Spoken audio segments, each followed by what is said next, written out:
Hey guys, back here for my second video of Guide to Doctor Who. Um, Now, if you have not seen the first video of this, I would recommend you see that one first and then listen to this. Because of the first one, we talked about the aspects of the first three Doctors and kind of the things that are involved with the Time Lords and how they travel and all that fun stuff to talk about. Um, so let's do a little recap, I guess, of what we talked about last time if you did see the first video.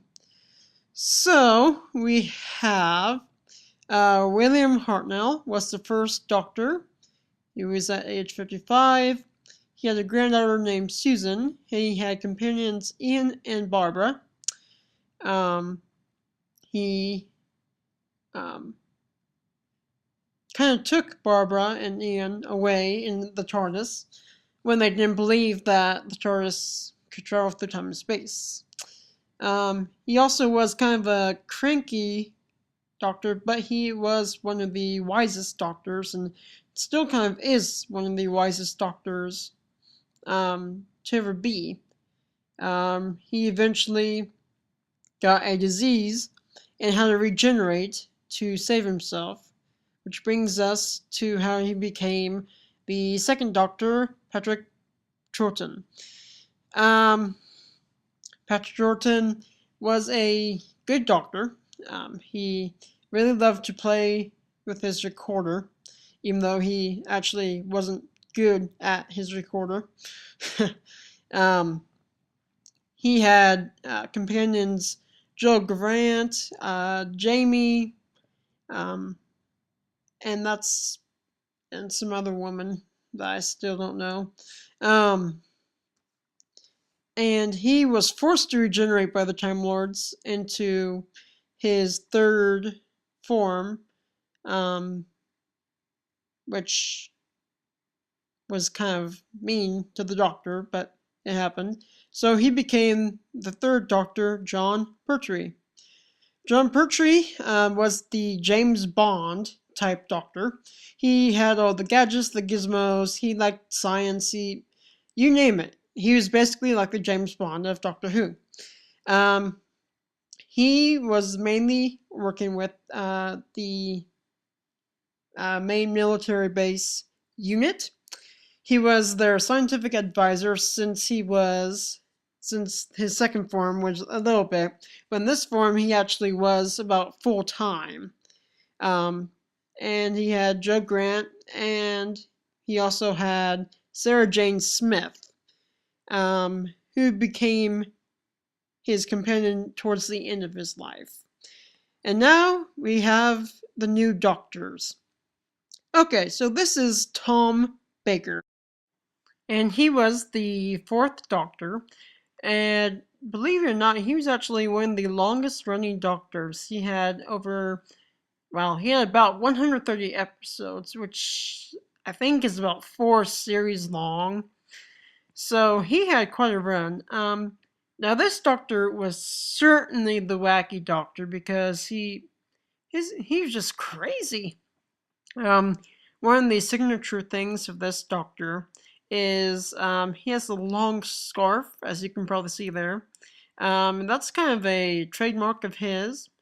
So he started out with Sarah Jane Smith as a companion, and she lasted for about half his life.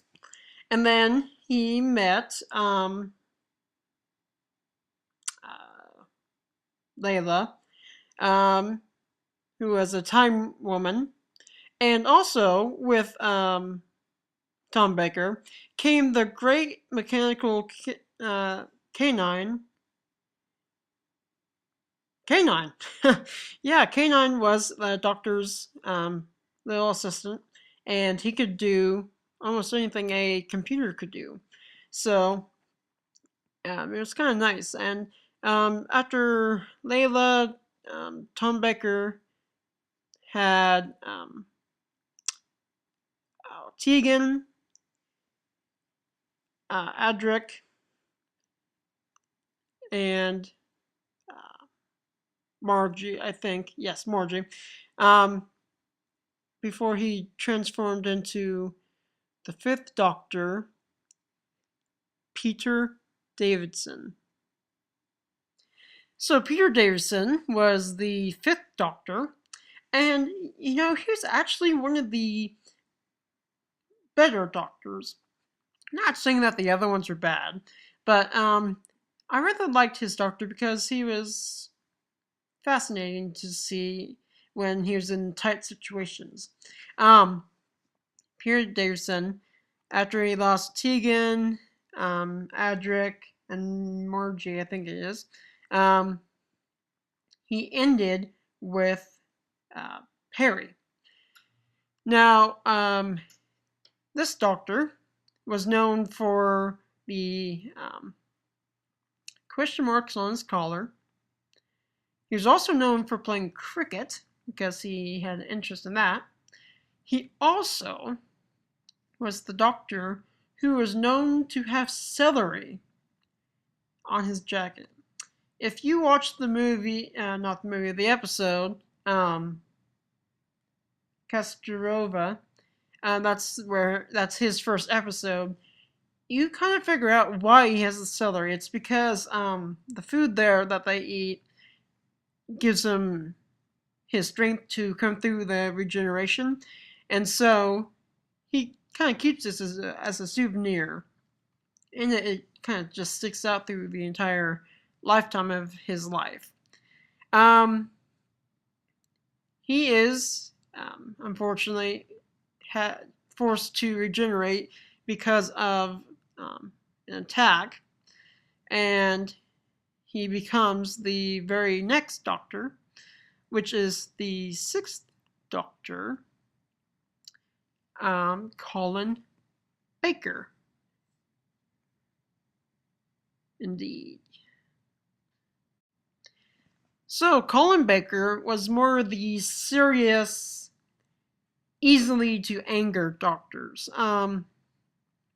He was known for having the little cat pin on his jacket.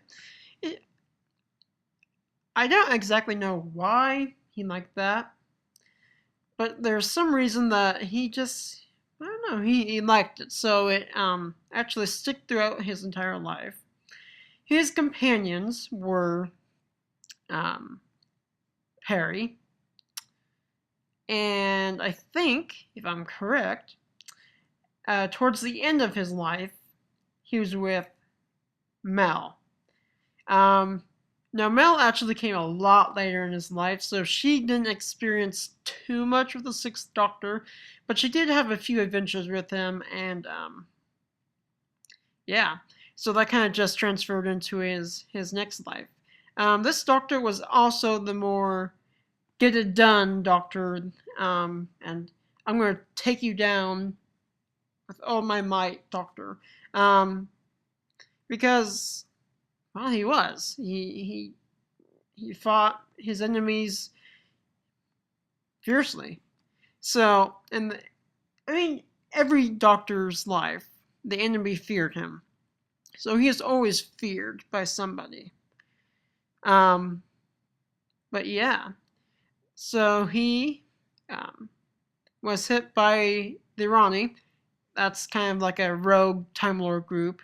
And he was forced to regenerate inside his TARDIS into the next Doctor, who was Sylvester McCoy, who was a kind of different Doctor. So, Sylvester McCoy, the Seventh Doctor, was, I think, one of the funner Doctors. He had more fun with everything he did, but he also kept a kind of, this needs to be done, and so forth. So, his companion was at first Mel. Then she left. After she left, the main companion he had was Ace. Now, Ace was I want to say probably like 16, 17, 18-year-old female that he happened to collect, and she knew his name was Doctor, but she would always call him Professor. But in reality, the Doctor kind of knows almost everything, so in a way, he kind of is like a professor. And she's from, I think it was the 90s. So, um, it could be possible that she was maybe in college. I'm not entirely sure, but um, anyways, this doctor met most of I think, the most creepiest monsters. Um, I don't know how they managed to get this doctor to have so many creepy villains, but some of the episodes I saw with this doctor, which I saw most of them because he's one of my favorites, they were like, oh, they were ugly and hard to look at. So, yeah. Oh, and one thing I'm forgetting is he was always known for his big umbrella. Yeah, he always had an umbrella. So that's the Seventh Doctor. Now I need to talk about a little device that the doctors used. Now I will say this doctor not so much used it, because really he didn't have the um, need for it.